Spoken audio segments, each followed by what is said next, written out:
É chegado o momento de nós meditarmos na Palavra Santa do nosso Deus. Para isso estaremos lendo a bendita Palavra do nosso Papai do Céu, Palavra de Deus, em Apocalipse capítulo 3, verso 7 diante, que diz: E ao anjo da igreja que está em Filadélfia escreve: Isso diz o que é santo, o que é verdadeiro, o que tem a chave de Davi, o que abre ninguém fecha, e fecha ninguém abre. Eu sei as tuas obras, eis que diante de ti pus uma porta aberta e que ninguém pode fechar. Tendo pouca força, guardaste a minha palavra, não negaste o meu nome. Eis que farei aos da sinagoga de Satanás, aos que se dizem judeus não são, mas mentem, eis que eu farei, que venham, adoro prostrado a teus pés, e saiba que eu te amo. Deixa eu baixar um pouco o retorno aqui, está um pouco alto. Saiba que eu te amo. Porque guardaste a palavra da minha paciência, também te guardarei da hora da tentação que há de vir sobre todo o mundo para tentar os que habitam na terra. Eis que venho sem demora, guarda o que tens para que ninguém tome tua coroa. Ao que vencer, eu farei coluna no templo do meu Deus, e dele nunca sairá. Escreverei sobre ele o nome do meu Deus, o nome da cidade do meu Deus, a Nova Jerusalém, que desce do céu do meu Deus, também meu novo nome. Quem tem ouvidos, ouça o que o Espírito diz às igrejas. Somente até aqui. Deus abençoe os amados irmãos. Louvado e engrandecido seja o nome do Senhor Jesus. Acabamos de ler uma palavra aqui bendita do Senhor.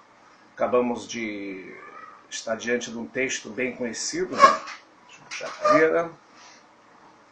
Deixa eu baixar aqui um pouquinho. Amados irmãos, acabamos de ler aqui uma palavra muito gloriosa, que é a carta à igreja de Filadélfia.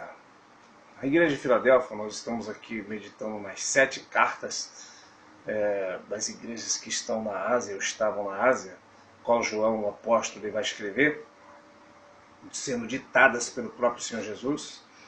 Não é? E João, ao escrever as 7 igrejas que existiam naquela época, ele vai falar para aquela época, e a epístola vai continuar falando no decorrer do curso da história, e a igreja ainda vai continuar ouvindo a voz de Deus através dessas cartas até o dia do arrebatamento da igreja. Não é o caso de uma linha escatológica que diz que estas cartas são eras proféticas da igreja, e eu não creio desta forma. Eu creio, já por esta carta aqui nós vamos ver que essa doutrina não se sustenta. Já pela carta de Esmirna, por exemplo, nós já falamos sobre isso, não dá para acreditar que é eras da igreja, sendo que hoje tem irmãos como Esmirna, morrendo por amor da palavra de Deus, sendo fiel até a morte nos países árabes e muçulmanos que perseguem a igreja do Senhor. E dizer que essa igreja hoje é a igreja de Laodiceia não tem fundamento, é incoerência dizer que aqueles irmãos estão frios na fé, sendo que esses irmãos, por amor da palavra, eles têm até perdido as suas cabeças. Né? Então, a igreja de Filadélfia também é uma carta que serviu para a igreja daquela época, né? que estava na época ali onde hoje é a Turquia, serviu para o restante da história da igreja na terra e serve também para hoje, assim como Gálatas, Paulo escreveu naquela época, Coríntios, e serviu para o resto de todo o tempo da existência da igreja na terra e serve para a igreja hoje e vai continuar servindo. Então a palavra do Senhor não passa, ok? Então vamos trazer aqui de uma forma prática e resumida o que significa Filadélfia hoje para nós. Filadélfia, o nome em si diz que é amor fraternal. Então esta igreja é a igreja do arrebatamento. Tá? Se você quiser participar do arrebatamento que pode acontecer a qualquer momento, você tem que estar enquadrado nesta palavra. Em primeiro lugar, você tem que estar em amor fraterno. Tem que estar em amor, seu irmão, não é? Tem que perdoar.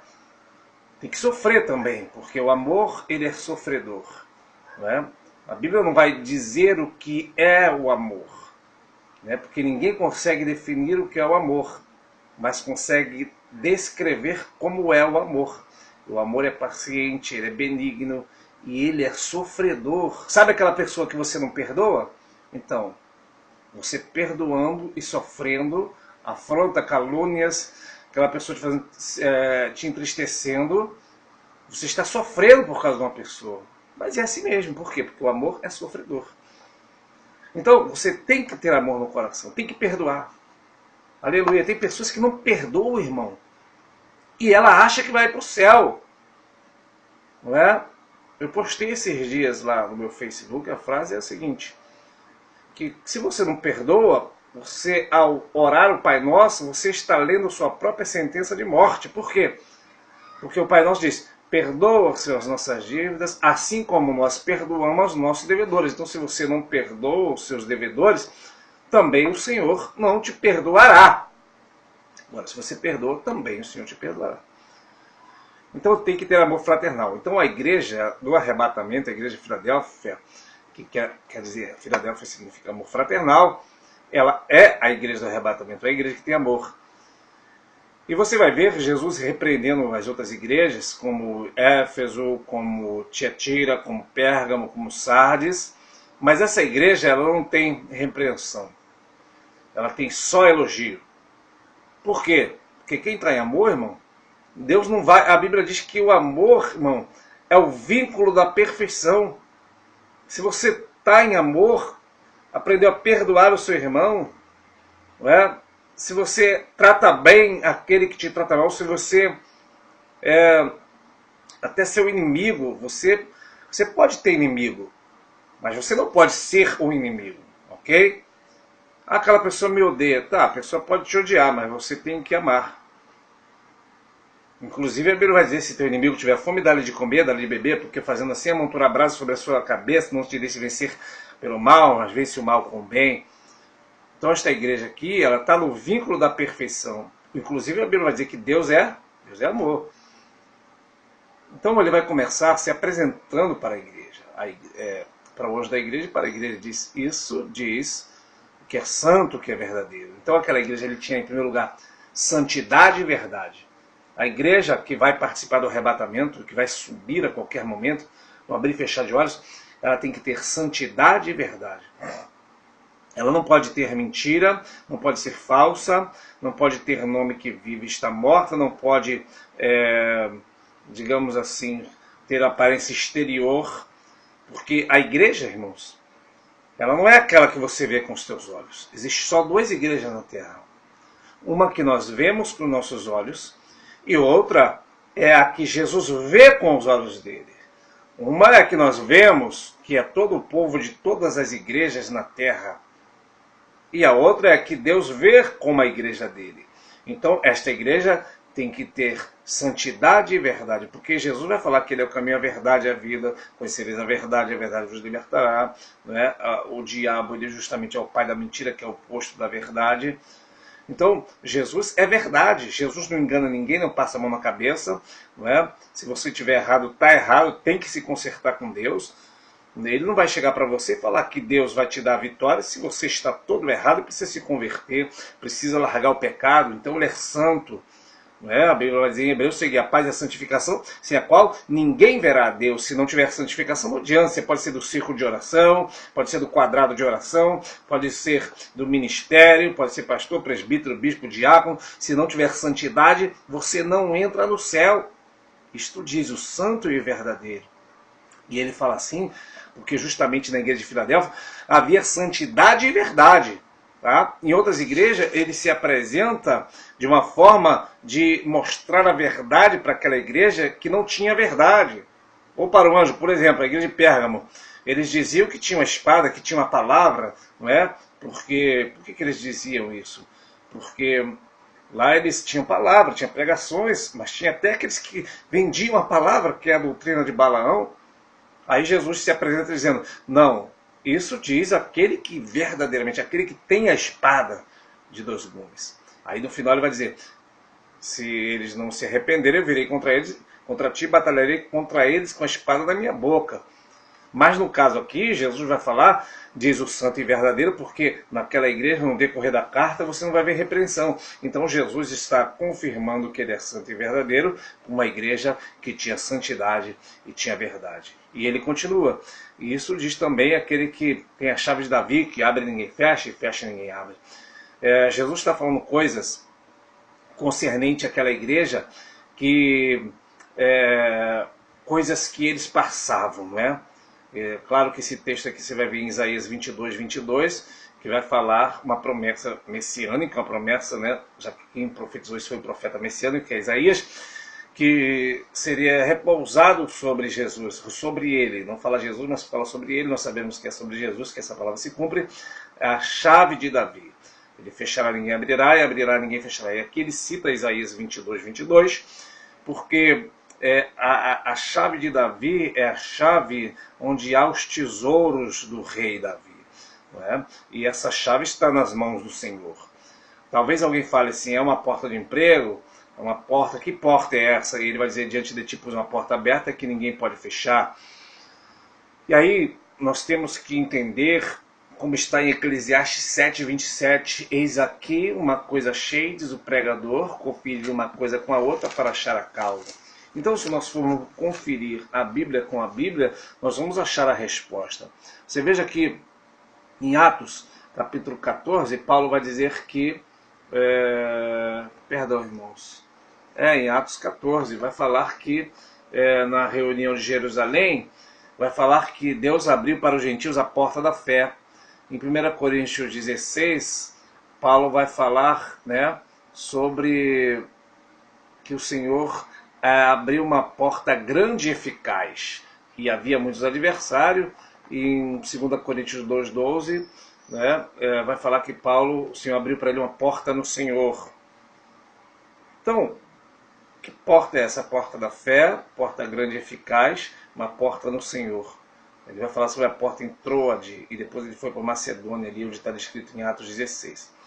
Então Paulo está falando sobre as portas da pregação da palavra, do evangelismo, da salvação de alma, da fé aos gentios, da ministração da palavra, que Paulo, a porta da qual Paulo se refere, que o Senhor abriu esta porta no Senhor, foi para ministrar a palavra, não as portas que ele queria. Então o crente de Filadélfia, ele não vai para onde ele quer. Você veja que em Atos 16, Paulo ele vai para a Ásia, só que aí o Espírito Santo não lhe permitiu. Ele queria, não, vou para a Ásia. Ele falou assim, não, eu vou para a Ásia pregar. Estou indo, pessoal, vou para a Ásia. E o Espírito Santo, não é do jeito que você quer. Não é do jeito que você acha, não é para onde você quer. Jesus vai dizer, quando ele fala para Nicodemos, o vento assopra onde quer e ouve-se a sua voz, mas não sabe para onde vem, de onde vem nem para onde vai. Assim é aquele que é nascido do Espírito. Em Romanos 8,14 vai dizer, os que são guiados pelo Espírito de Deus, esses são os filhos de Deus. Então, quando Paulo quer ir para a Ásia, o Espírito Santo não lhe permitiu, porque vai aparecer para ele um varão na noite e vai falar, passa na Macedônia e ajuda-nos. Ou seja, ele concluiu que Deus estava enviando ele para a Macedônia, ele vai chegar em Filipos, vai pregar, vai acontecer todo aquele mover ali em Atos 16. Por quê? Porque ele vai por portas que Deus abre.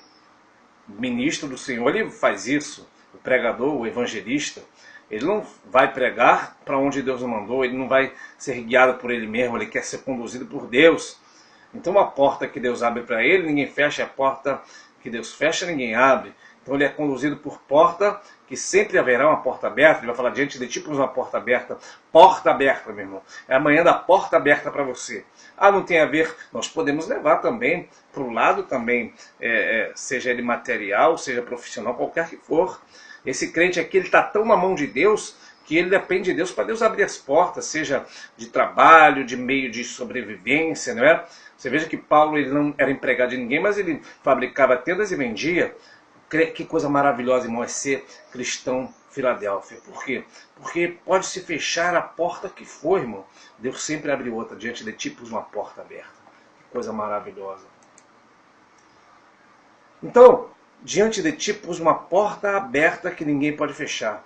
Está tendo crise. A crise está grande no Brasil, está faltando dinheiro. Mas pode faltar para os outros, mas diante de ti pus uma porta aberta que ninguém pode fechar. Sempre haverá um escape, sempre haverá uma solução, sempre haverá um meio. Não vai chover durante 3 anos e meio. Pode faltar água para os outros, mas para você, Elias, vai lá e bebe do ribeiro de Querite, aleluia. E está faltando carne, as pessoas estão comendo os próprios filhos, as crianças. pode faltar para os outros, mas para você não, Elias. Eu vou enviar o povo para te enviar pão e carne. Aleluia. Diante de ti, pus uma porta aberta que ninguém pode fechar. Isso é tremendo, irmão. Aleluia. Porque esse crente em Filadélfia, ele não depende de homem nenhum na terra. Ele depende de Jeová do grande. Depende de Jesus, que tem na mão a chave de Davi. Ele está falando para alguém nesta manhã. Eu vou abrir uma porta grande, que na verdade a porta já está aberta. Você que não conseguiu ver. Diante de ti, pus uma porta aberta. O crente de Filadélfia, ele consegue ver porta aberta onde ninguém vê. Você veja que Moisés, ele vai parar diante do mar. O povo vai dizer, Moisés trouxe a gente aqui para morrer. E Moisés, antes do mar abrir, observe em Êxodo 14, Moisés vai falar assim, estai quietos e vede o livramento. Ou seja, ele olha para o mar fechado e fala, estai quietos e veja o livramento. E aí então é que Deus vai falar para ele, por que clamas a mim? O que tem na tua mão? Moisés, toca no mar aí, e o mar depois que abre. Então, ver a porta aberta e dar o culto de ações de graça depois da porta abrir, aí não é atitude de fé. Até o ímpio ele agradece, né? Depois, nem que seja de boca para fora, mas ele agradece a pessoas, a Deus, seja lá o que for, depois que a porta se abre. Mas o crente, ele é diferente. O crente dá o culto de ações de graça antes mesmo da porta se abrir. Se prepare, irmão. Se prepara, irmão. Prepara os docinhos, prepara o bolo e prepara o culto de ações de graça. Agradeça a Deus pela porta que já está aberta e você vai entrar por ela em nome do Senhor Jesus. Diante de ti pus uma porta aberta. O Senhor tem a chave da vida e controla a nossa vida em todos os sentidos e a porta não se fechará. Diz a palavra de Deus em Isaías 45. Eu irei diante de ti, despedaçarei os cadeados de bronze e os ferros de ferro e dar-te os tesouros da escuridade para saber que eu sou o Senhor. O Senhor vai diante de ti, não tem porta que ele não possa abrir, não tem porta que alguém possa fechar, também tem isso. Fulano, Beltrano vai fechar as portas para mim. Quem te falou isso? Se Jesus está dizendo que ele tem a chave de Davi. Se ele fechar, ninguém abre, não adianta.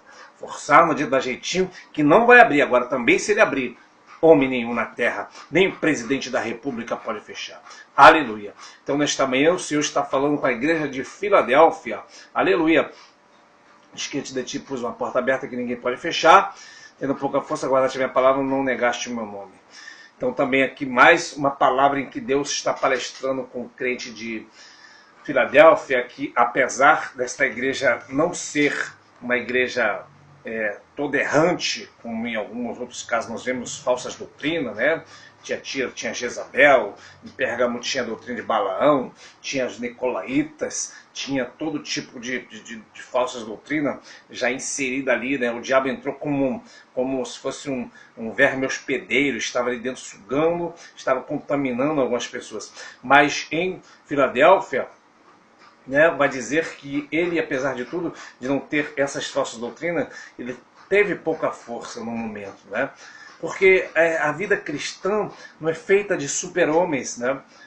Super-mulheres de Deus, super-homens de Deus, não. São pessoas que têm pouca força, mas todavia ele crê num Deus de muita força. Foi aquilo que Paulo falou, pelo que, já que o poder de Deus se aperfeiçoa na fraqueza, o Senhor me disse, se a minha graça te basta, então tenho prazer nas injúrias, tenho prazer no sofrimento, nas angústias por amor de Cristo, porque quando estou fraco, então sou forte. Então é assim que funciona a vida espiritual.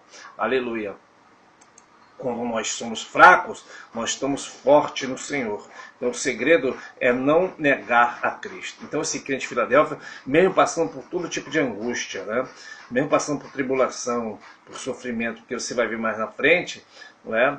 Que como guardaste a palavra da minha paciência, também te guardarei. Então ele teve paciência. Para ter paciência, ele tem que passar por tribulação, porque a tribulação ela produz a paciência. Se você não passar por tribulação, você nunca terá paciência. Uma vez que você passa por tribulação, Deus está querendo produzir em você a paciência que você não tem. Talvez você não entenda por que tanta tribulação, porque Romanos capítulo 5, que a tribulação produz a paciência. E uma vez que a paciência ela já estiver aperfeiçoada em você, a paciência produz a experiência. E a experiência produz a esperança.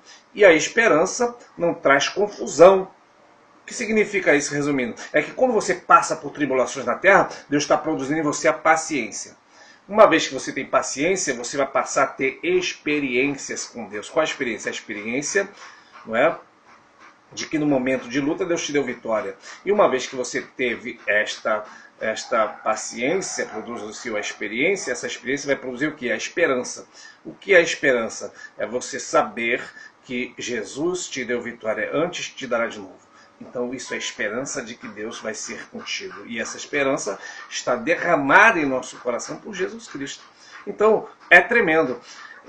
O crente de Filadélfia, ele tinha pouca força, mas ainda assim não negou o nome. Nessa tua pouca força, não negue a tua fé. Continua caminhando, continua buscando, continua clamando. Não pare de orar. Aleluia. E Deus vai te dar vitória, Ele vai confirmar a obra no meio da sua vida.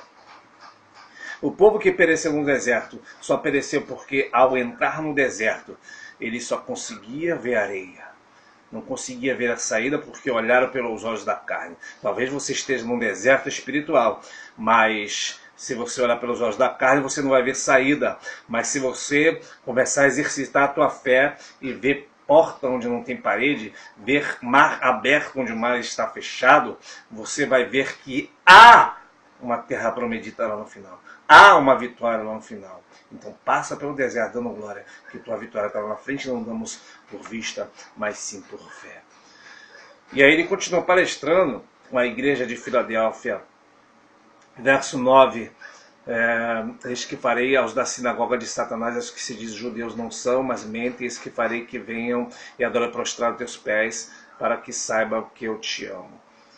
Então outra coisa interessante é que aqui, nesta igreja, não vai falar que essa sinagoga de Satanás faz parte, não é, da igreja, mas ele vai fazer com que eles vão até aonde está sendo feito o culto e sendo feita a adoração a Jesus, e fazer com que eles venham, e eles fiquem prostrados adorando ao Senhor diante daquele que é o anjo de Filadélfia, para Deus mostrar que Deus ama este anjo da igreja, ou esta igreja, vamos dizer assim.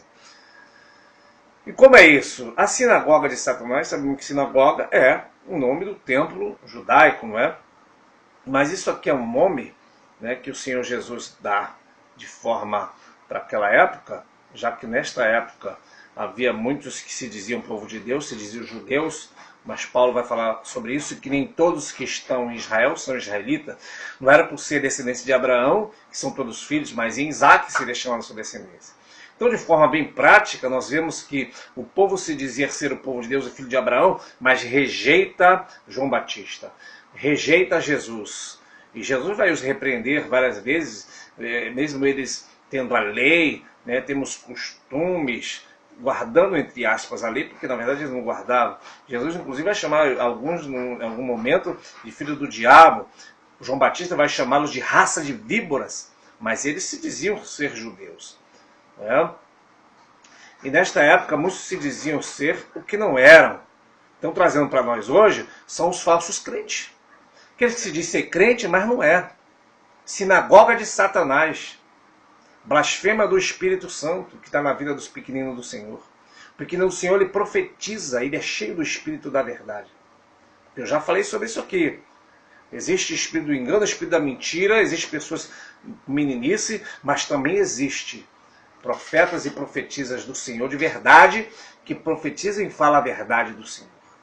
Então esses que não creem e blasfemam, dizem que não é Deus, são chamados de sinagoga de Satanás. São incrédulos no meio do povo. São pessoas que murmuram da santidade. E aquele irmão quer ser mais santo. Isso aí é sinagoga de Satanás. Porque o crente tem que ser santo. Murmurador. Falso. Está abraçando o irmão, mas já está com um punhal nas costas pronto para apunhalar. Sinagoga de Satanás. Fala mal de você, fala mal do seu ministério, mas o Senhor vai trazer para sentar na igreja e vai ouvir a palavra da sua boca, para Deus mostrar para você que Ele te ama. E o sinagoga de Satanás vai adorar prostrado lá. Aleluia! Sinagoga de Satanás hoje é o que mais tem por aí. Diz que é, mas não é. Aleluia! Quantos, irmão, quantas pessoas eu fico pensando, meu Deus do céu, como tem pessoas enganadas hoje. pensa que está servindo a Deus, mas não está. Aleluia. Pelas mínimas coisas, pessoas não entrarão no céu. Guarde isso, pelas mínimas coisas, pessoas não entrarão no céu. Porque não sabe perdoar, não sabe amar. Aleluia. É egoísta. São pessoas que têm o coração na terra. São pessoas que estão muito longe do amor cristão, do amor de Cristo. Não é? São sinagoga de Satanás. O Senhor vai fazer que eles venham e adorem prostrado a teus pés para saber que o Senhor te ama.